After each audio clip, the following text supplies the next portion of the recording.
agora vivo pela fé no Filho de Deus que amou e se entregou por mim.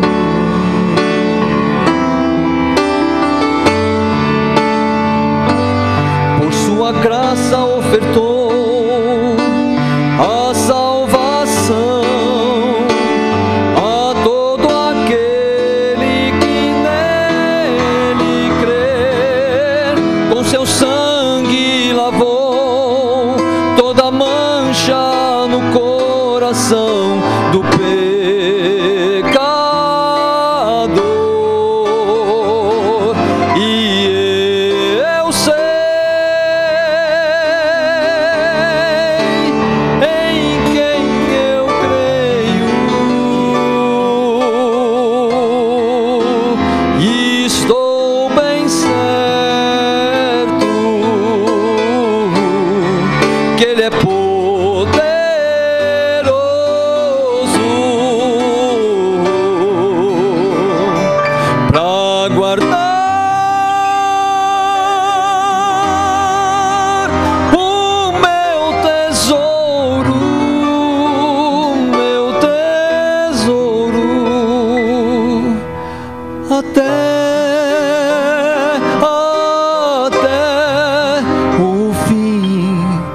E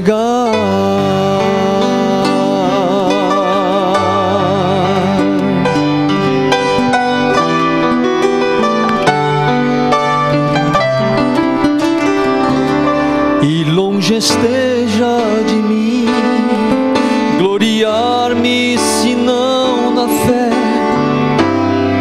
do meu Senhor Jesus, pela qual o mundo está crucificado para mim e eu para o mundo. Agora vivo mais feliz, encontrei a paz completa que só em Cristo eu posso ter. Nova criatura sou e as coisas velhas se passaram, tudo se transformou e eu sei em quem eu creio e estou bem certo que Ele é poderoso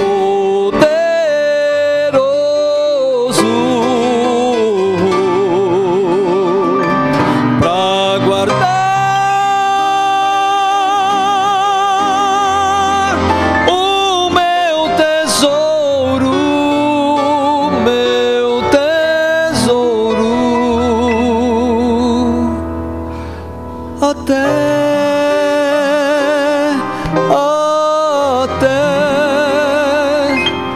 o fim chegar.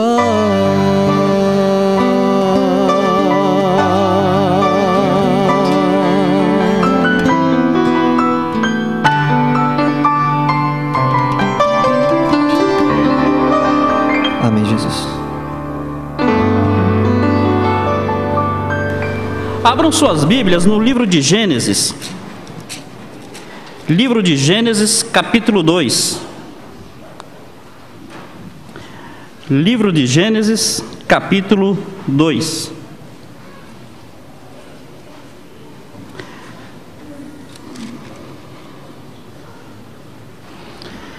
Livro de Gênesis, capítulo 2, versículo 18.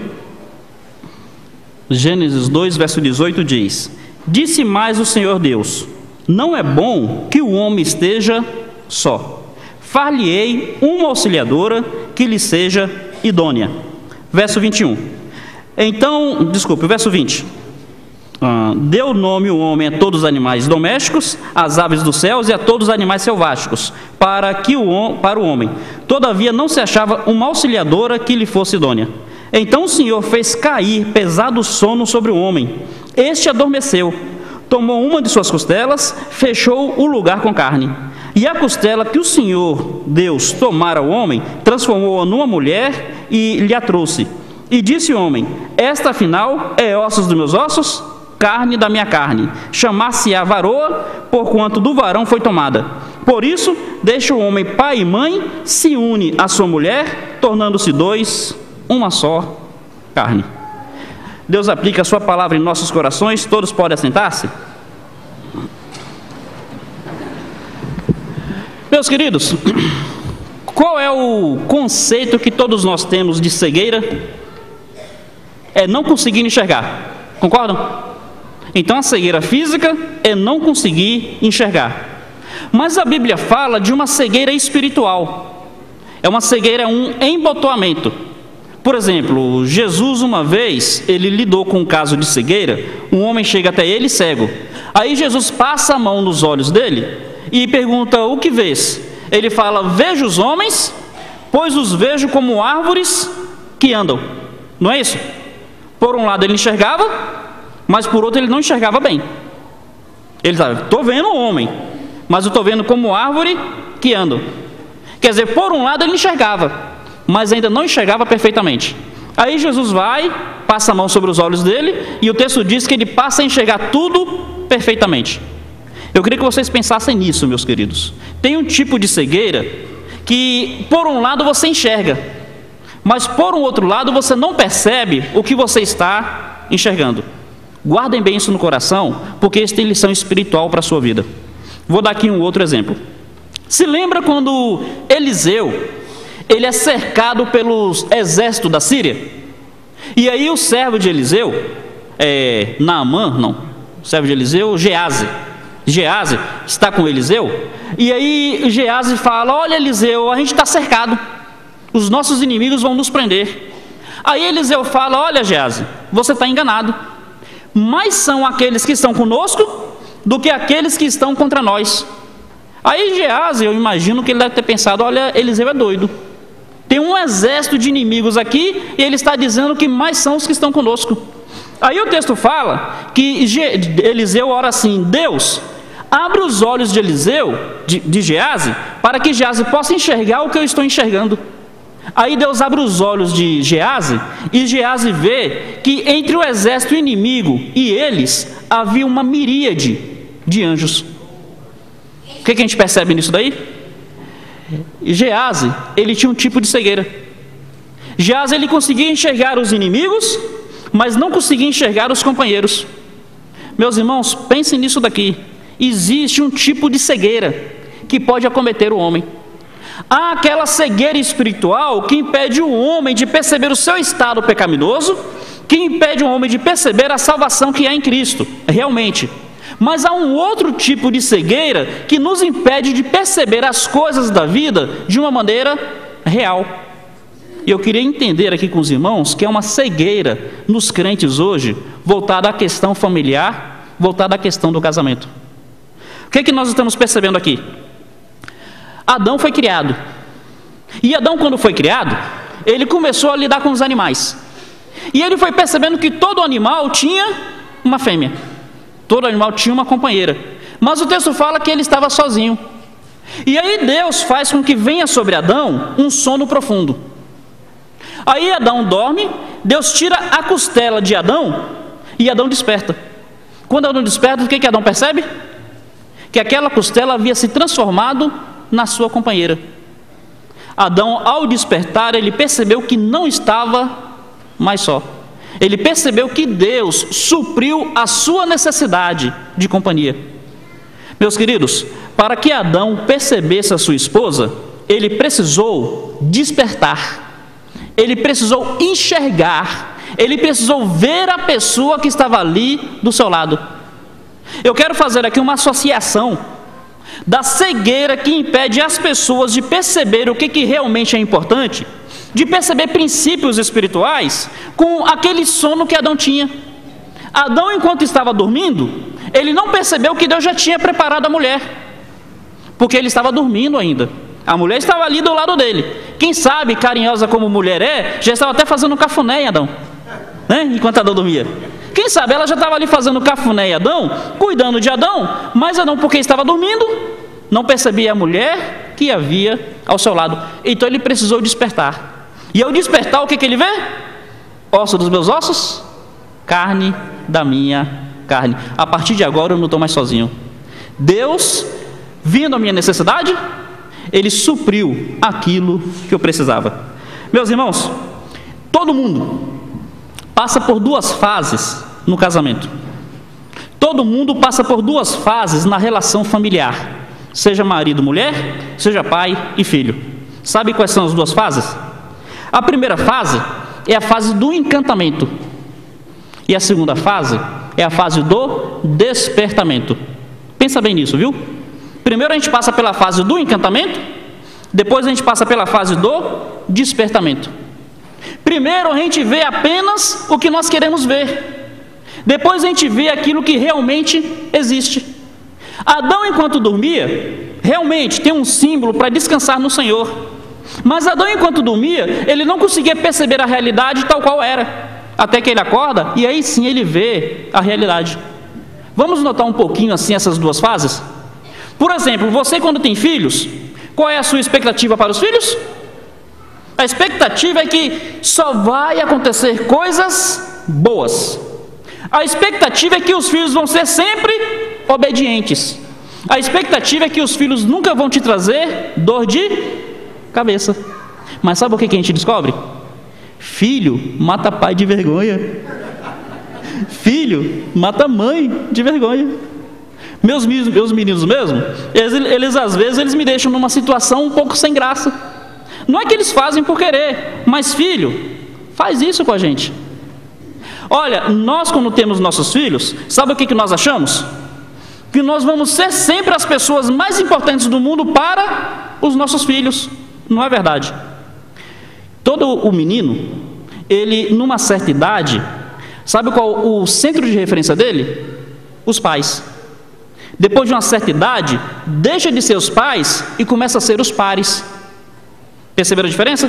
Deixou de ser o pai e começou a ser o par. Deixou de ser a mãe e começou a ser o par. Sua filha tem 8, 9 anos, ela conta tudo para a senhora, minha irmã. Ela conta tudo. A senhora sabe tudo que há na vida de sua filha. Quando sua filha chegar na adolescência, sabe quem que vai saber tudo da vida de sua filha? Vai ser a coleguinha dela.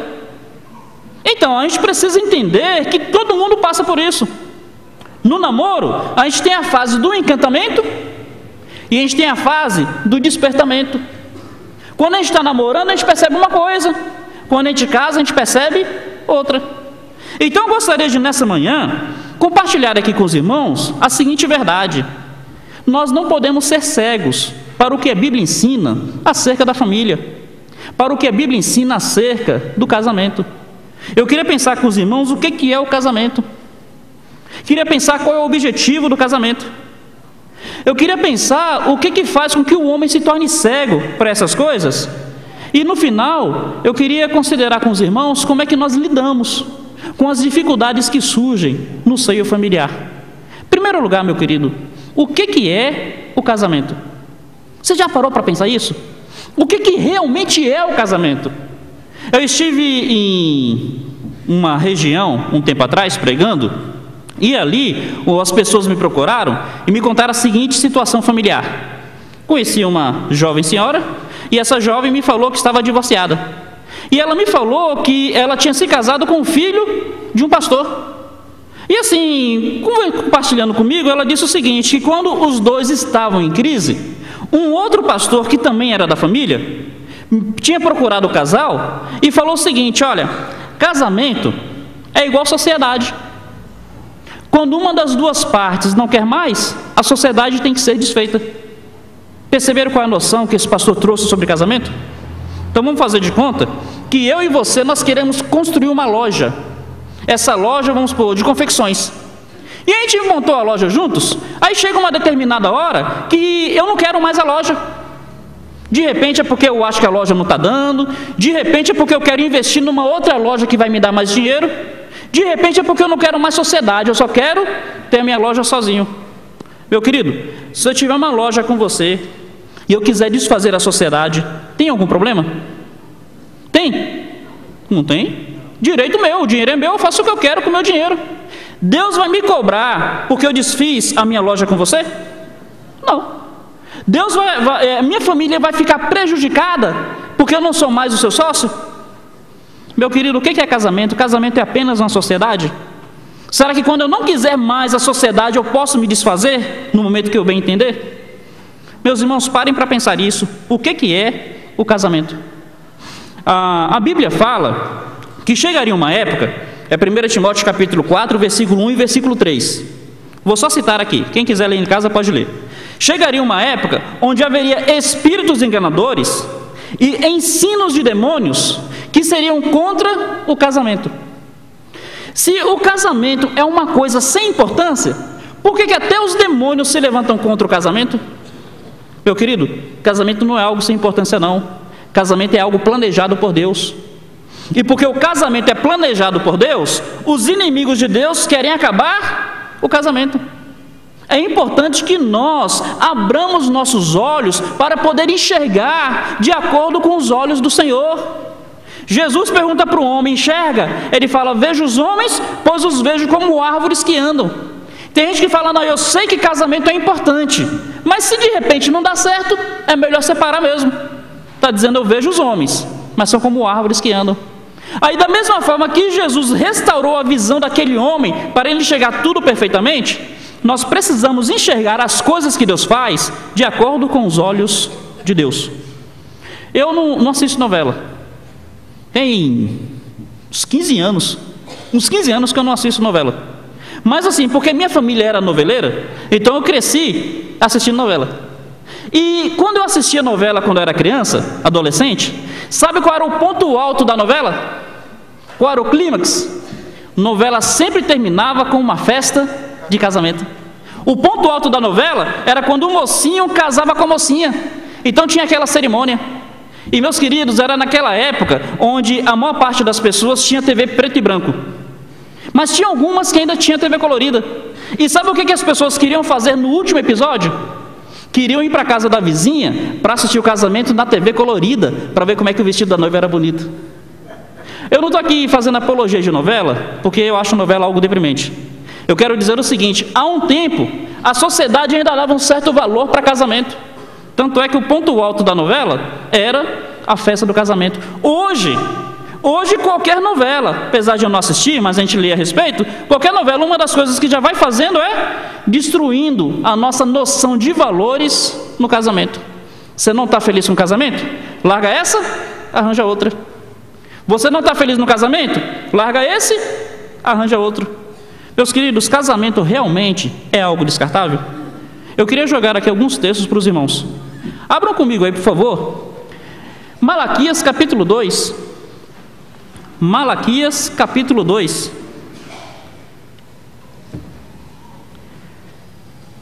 Malaquias 2. Observe, por favor, versículo 13. Malaquias 2 é o último livro do Velho Testamento. Então você abrindo aí no Novo Testamento, é só voltar um livro antes, é Malaquias. Capítulo 2, no versículo 13 diz assim, ó: ainda fazeis isto: cobris o altar do Senhor de lágrimas, de choro e de gemidos, de sorte que ele já não olha para a oferta, nem aceita com prazer da vossa mão. O que está dizendo aí? Que as pessoas buscavam o altar do Senhor e buscavam chorando, com choro, com gemidos, né? Mas Deus não olhava, Deus não atendia. Deus está dizendo: ó, você pode chorar o quanto você quiser, eu não vou atender a oferta da sua mão. Aí o versículo 14 faz a pergunta que você fez aí na sua mente: por que Deus não está aceitando a oferta? Olha o verso 14, diz assim, ó: e perguntais, por quê? Por que o Senhor não aceita a oferta da minha mão? Verso 14 fala: e perguntais por quê? Porque o Senhor foi testemunha da aliança entre ti e a mulher da tua mocidade, com a qual tu foste desleal, sendo ela a tua companheira e a mulher da tua aliança. Deus está dizendo para o povo o seguinte: olha, eu não aceito a oferta de vocês, porque vocês não estão valorizando o que eu valorizo.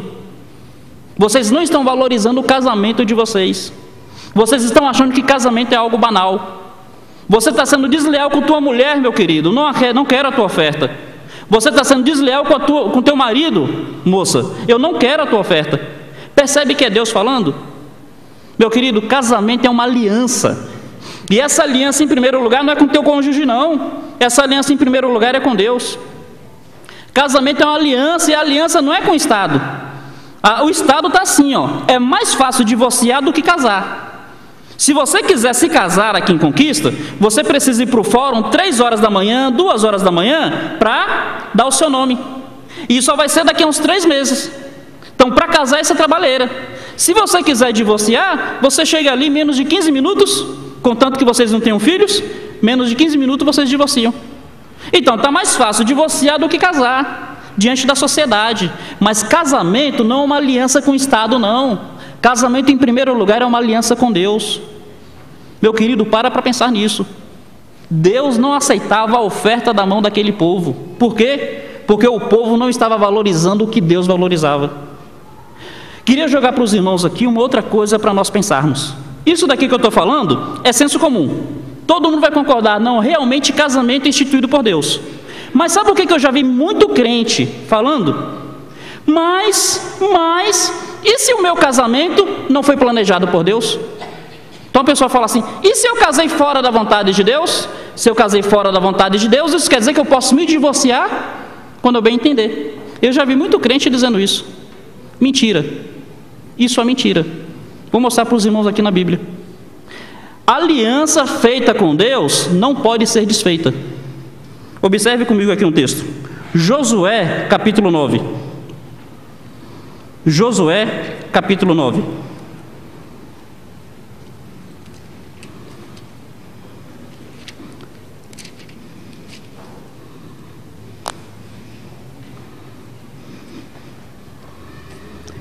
Josué, capítulo 9.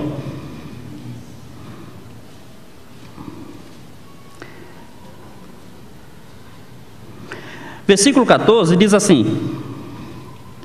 Josué 9, versículo 14 diz assim: Então os israelitas fizeram a aliança e não pediram conselho ao Senhor. Se você olhar o contexto aí, diz que um povo pagão chega até o povo de Deus e chama o povo para fazer a aliança.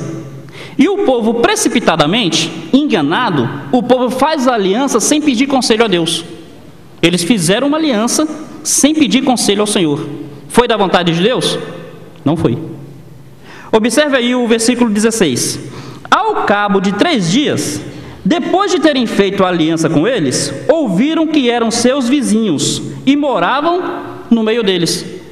Eles fizeram a aliança precipitadamente, se enganaram. Aí depois de um tempo eles perceberam a loucura que fizeram. Não é assim o casamento de muita gente? Vai entrar no casamento, não para pensar, não aceita conselho, não busca a face do Senhor. Então, quero casar, vou casar mesmo. Aí depois que casa, passa-se um tempo, percebe a loucura que fez. E percebendo a loucura que fez, o que a pessoa quer fazer? Não foi de Deus. Eu casei muito nova. Casei muito novo. Não, na época eu não tinha orientação. As pessoas dão 1001 razões. O povo aqui, o povo vai querer sair dessa aliança. Mas olha o que acontece aqui. Versículo 18. Versículo 18 diz: Os filhos de Israel não os feriram, porquanto os príncipes da congregação lhes juraram pelo Senhor, Deus de Israel. Eles não puderam mais sair daquela aliança porque eles haviam jurado em nome do Deus de Israel. Meus queridos, se vocês estudarem um pouco sobre esse assunto aí, vocês perceberão que Saul, muitos anos depois, Saul manda matar aqueles homens com quem o povo de Israel tinha feito uma aliança. Aí sabe o que acontece? Vem uma praga sobre a casa de Saul. Vem uma praga sobre o povo de Israel. Por quê? Porque eles desfizeram a aliança que eles tinham feito em nome de Deus. Mesmo que a aliança tenha sido fora da vontade de Deus, Deus mandou que o povo honrasse aquela aliança. Meu querido, o que seu casamento é? Seu casamento é algo descartável? Você realmente acha que você pode jurar algo em nome de Deus, algo tão sério quanto o casamento, e depois sair sem mais e nem menos? Um dia chegaram até Jesus e perguntaram assim, Senhor, é lícito repudiar a mulher por qualquer motivo? Mateus 19. Pega essa expressão aí, qualquer motivo. Aí Jesus fala, olha, se a pessoa realmente te traiu, a pessoa realmente está te traindo, você não precisa viver sendo traído. Então Jesus realmente dá uma exceção aí no caso de um adultério. Agora ele fala, qualquer outra razão que não for essa, você está pecando. Meu querido, para pensar nisso. A maior parte das pessoas não divorcia porque está sendo traído, não. Jesus fala, por causa da dureza dos vossos corações.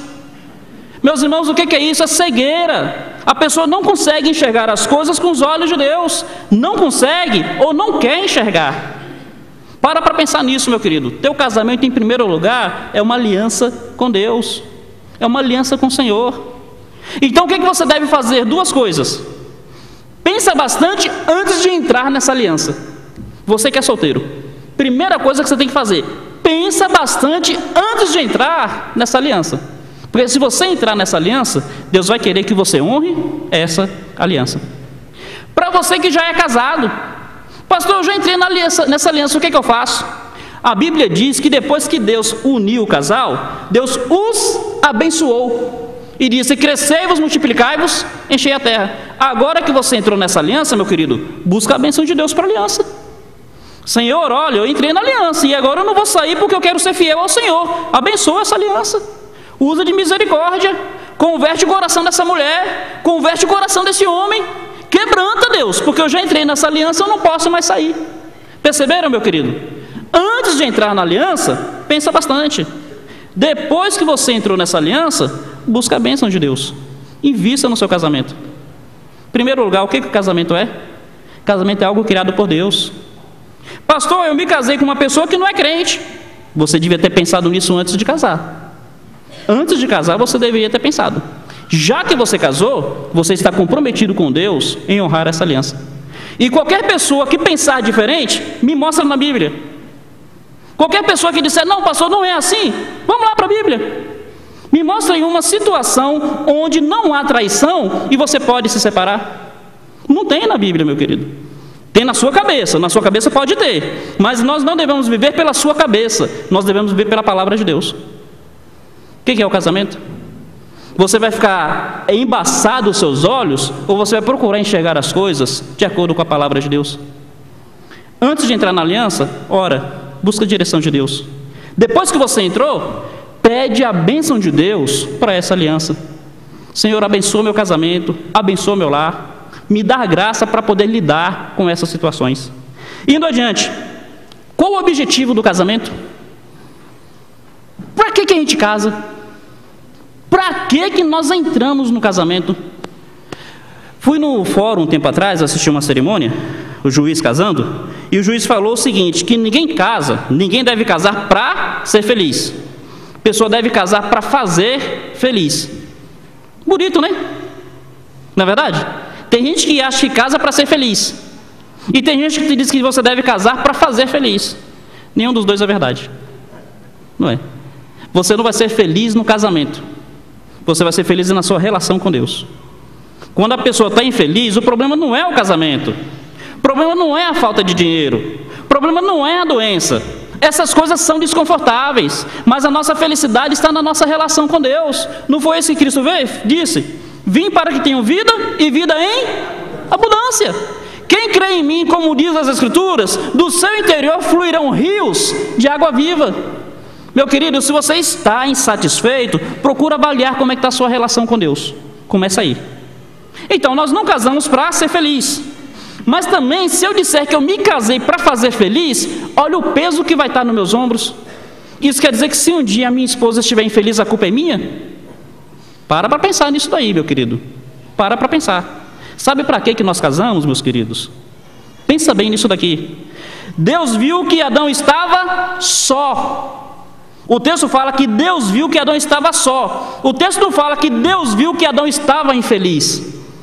Se nós disséssemos assim, olha, Deus viu que Adão estava infeliz, aí fez uma companheira, nós poderíamos dizer, olha, Deus fez o casamento para que Adão não fosse infeliz. Mas não é isso que o texto diz. O texto diz, Deus viu que Adão estava só. Casamento é para que a pessoa não viva só. É para suprir essa carência afetiva. Para que a pessoa realmente tenha uma companheira. Meu querido, se você está casando para ser feliz, eu quero lhe dizer que você está casando pelo motivo errado. Se você está casando para fazer feliz, eu quero lhe dizer que você está colocando um peso tremendo nos seus ombros. A felicidade do seu cônjuge não pode depender de você. Porque se depender de você, infelizmente, seu cônjuge vai ser infeliz. Você está casando para suprir a necessidade emocional sua, necessidade emocional do seu cônjuge. É para que vocês não vivam só. Deixa eu explicar uma coisa aqui. Adão no Éden estava só? Antes de Eva? Estava só? Porque ele tinha os animais. E ele tinha a presença de Deus. Ele estava só? Mas sabe o que acontece?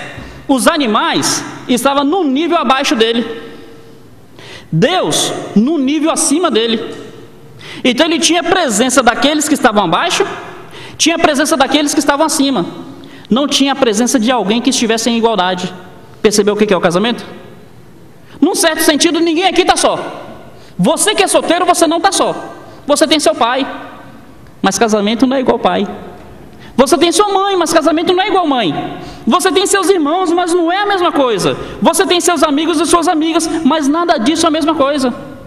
O casamento, meus queridos, foi planejado por Deus para suprir uma necessidade que nenhum outro relacionamento consegue suprir. Só o casamento. Só essa união íntima que Deus preparou. Para que nós casamos? Nós casamos para suprir a solidão que nós sentimos. Uma solidão que só vem pelo casamento. Essa carência afetiva é normal. Eu entendo o solteiro ser afetivamente carente. Às vezes o pai, às vezes a mãe, eles falam, puxa, eu não entendo por que ele tem essa carência. Sabe por que você não entende? Porque você já está casado. Se você estiver solteiro, você entenderia. Meus queridos, eu entendo. É normal, Adão, antes de pecar, ele sentia essa carência. Então, o casamento é para isso, para suprir essa carência. Casamento implica em companheirismo. Sabe por que às vezes as pessoas não estão felizes no casamento?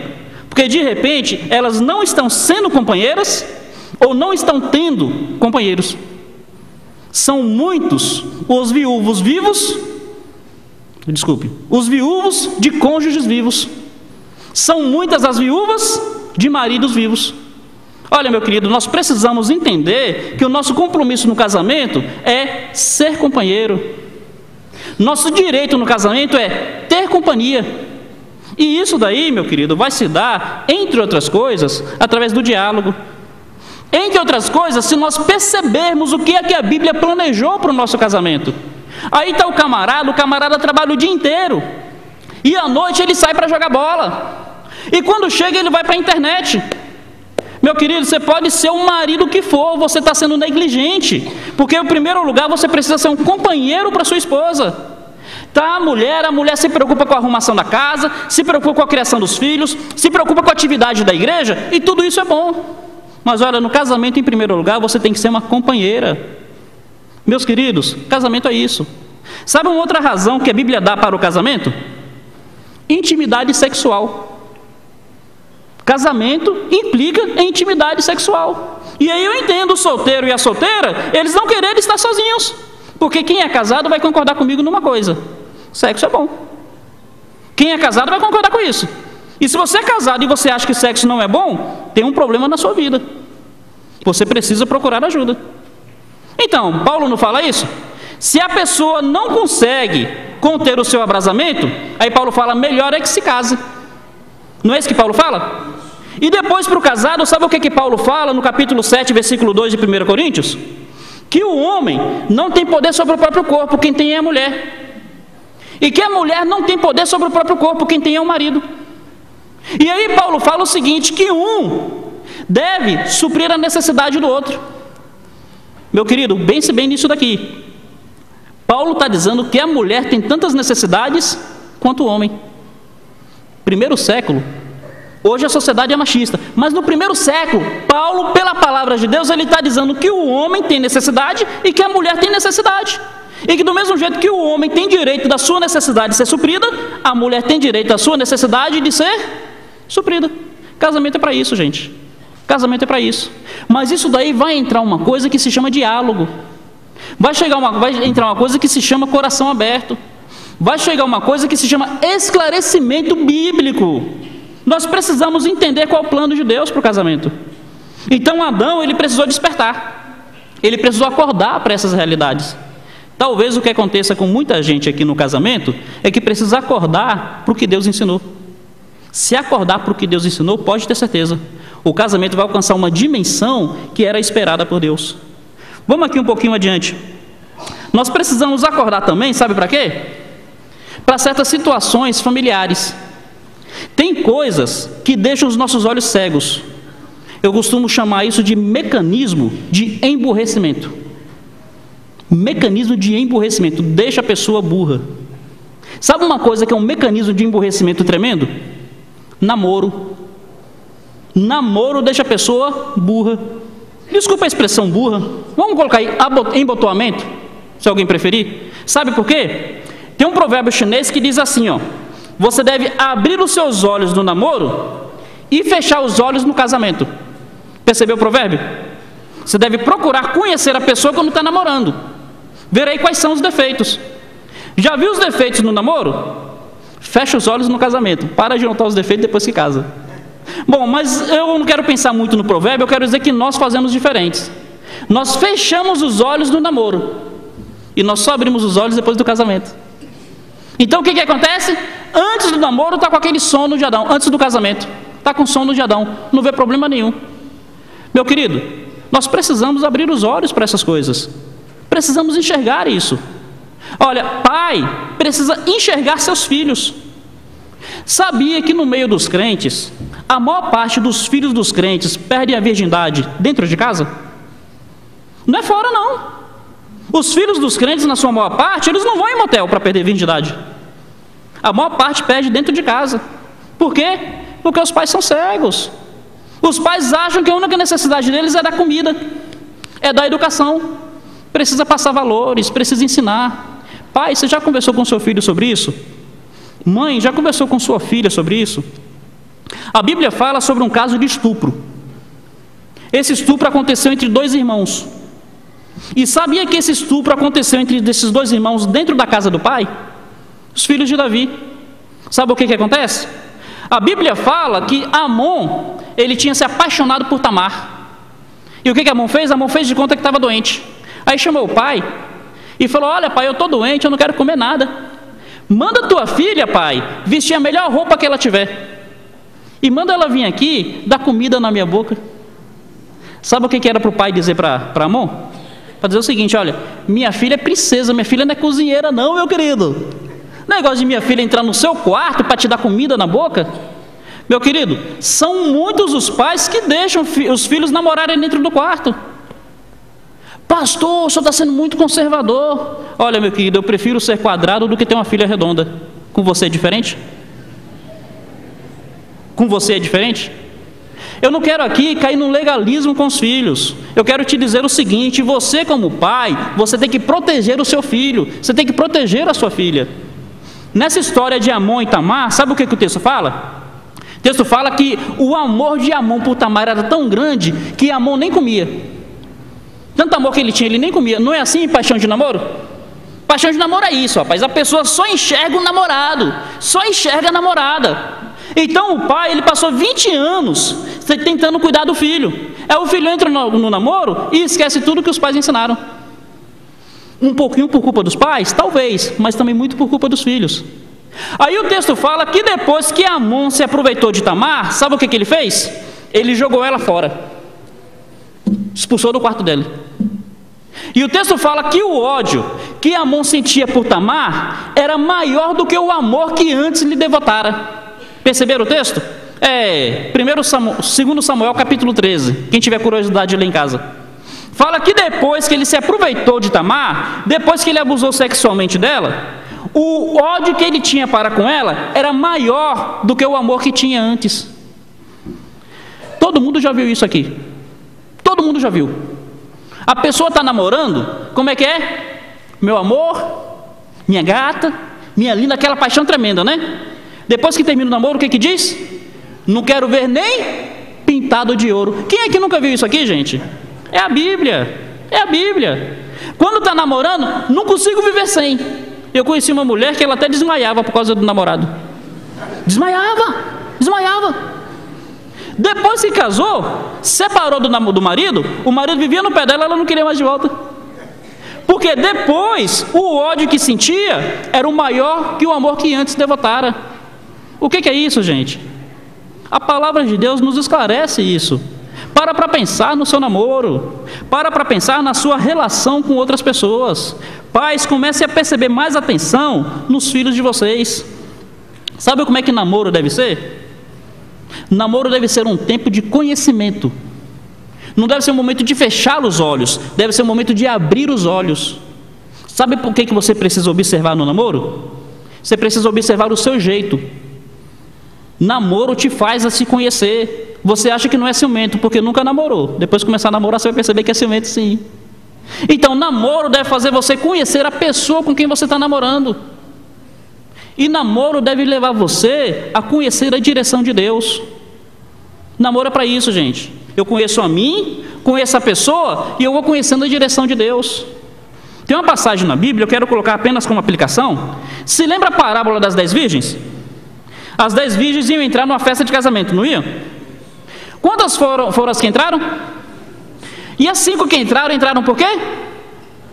Porque tinha candeia, tinha luz acesa, não tinha? Olha, você quando entrar no namoro, entra com a luz acesa, rapaz. Entra com a luz acesa, não entra com a luz apagada, não. Sabe o que acontece com luz? Luz faz você enxergar. Então você vai casar com a pessoa, acende a luz. Enxerga a pessoa. Olha, isso daqui eu estou vendo que vai abençoar nosso casamento. Isso daqui não vai abençoar. A gente precisa acender a luz. Sabe o que você tem que enxergar no seu namoro? Como é que é o compromisso que a pessoa tem com Deus? Porque olha, se essa pessoa não amar a Deus, tenha certeza que ela não vai amar você. Se ela não tiver amor para com Deus, o amor que ela tiver com você vai ser passageiro. Qual é o compromisso que essa pessoa tem com Deus? Às vezes a pessoa está entrando no namoro e olha, no meio evangélico é tudo muito bonito. Você tem Jesus? Tenho. Você é crente? Sou. Canta no coral, é batizado? Isso não quer dizer nada não, gente. Quer dizer nada não. Judas era tesoureiro de Jesus. Judas era um dos apóstolos. Judas prestava? Se de repente Judas fosse solteiro nas nossas igrejas, um bocado de mãe ia querer que Judas casasse com as filhas delas. Isso não quer dizer nada não, gente. Procura ver se a pessoa tem compromisso com Deus mesmo.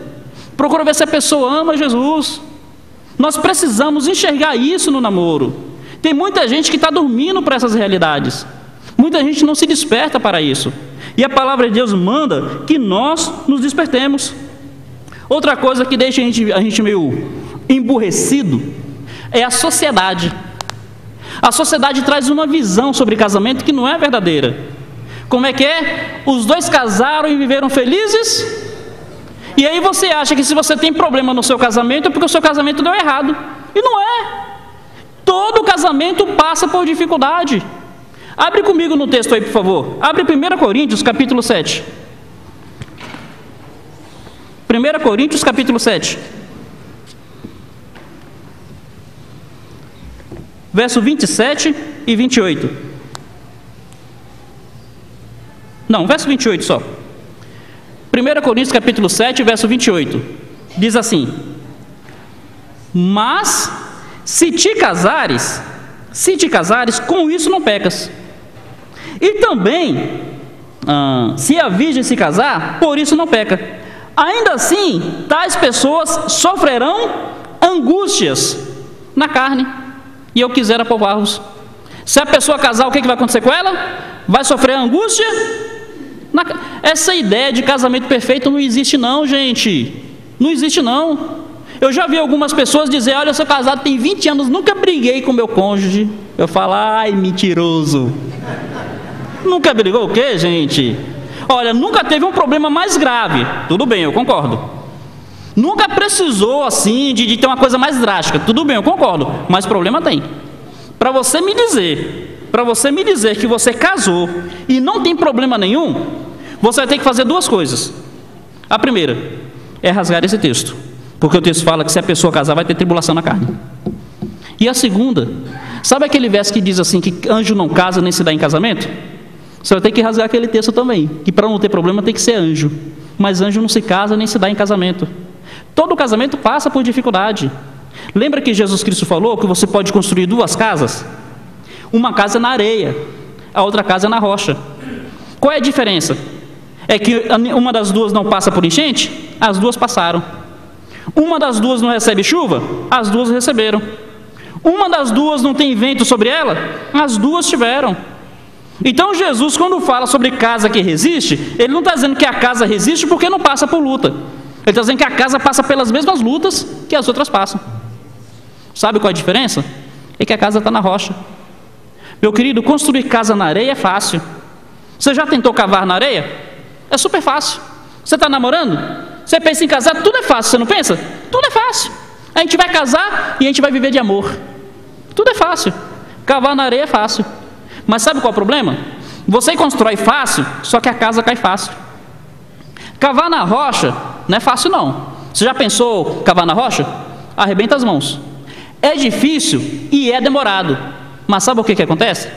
Depois que você cavou, depois que você fez a casa, pode vir o que for e a casa permanece. Meu querido, a rocha é obediência à palavra. A rocha é levar a sério o que a palavra de Deus leva a sério.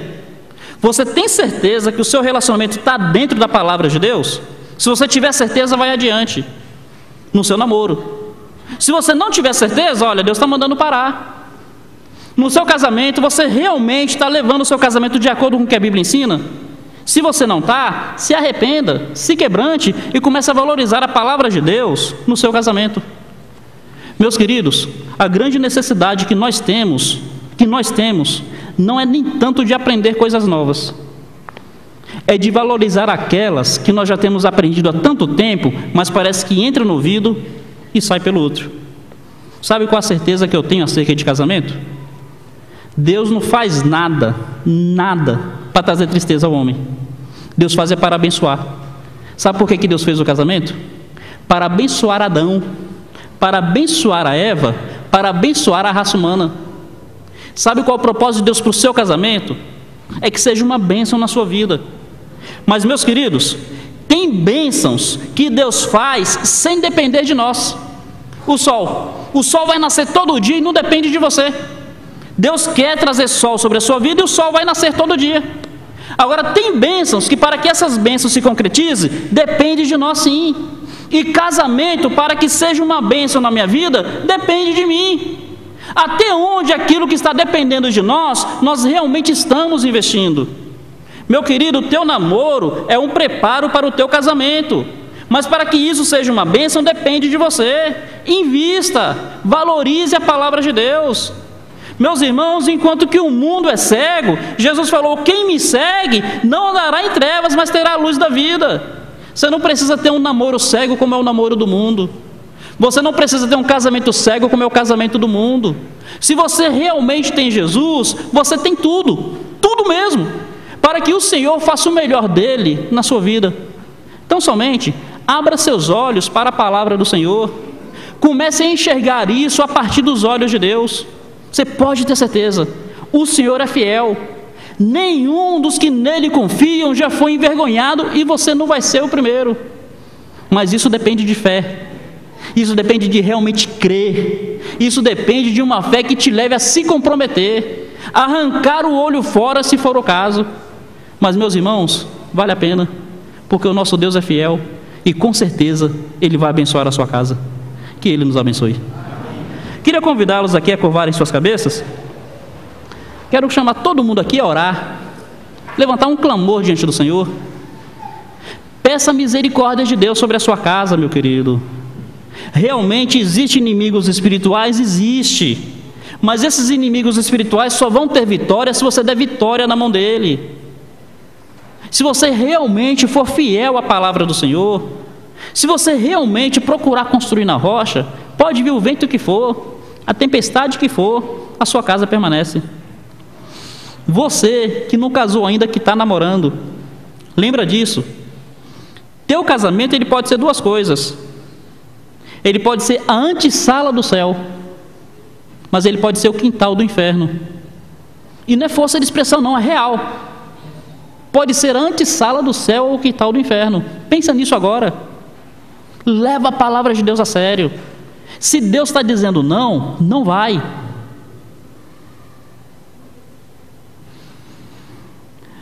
Nosso Pai, agradecemos ao Senhor o tempo que o Senhor nos concedeu aqui, Senhor. Que de alguma forma algo aqui tenha sido compartilhado para a glória do Teu nome e para a bênção da Tua igreja, Pai. Pedimos a Tua misericórdia sobre nossas vidas. Em nome de Jesus nós te pedimos, Senhor. Amém, ó Deus.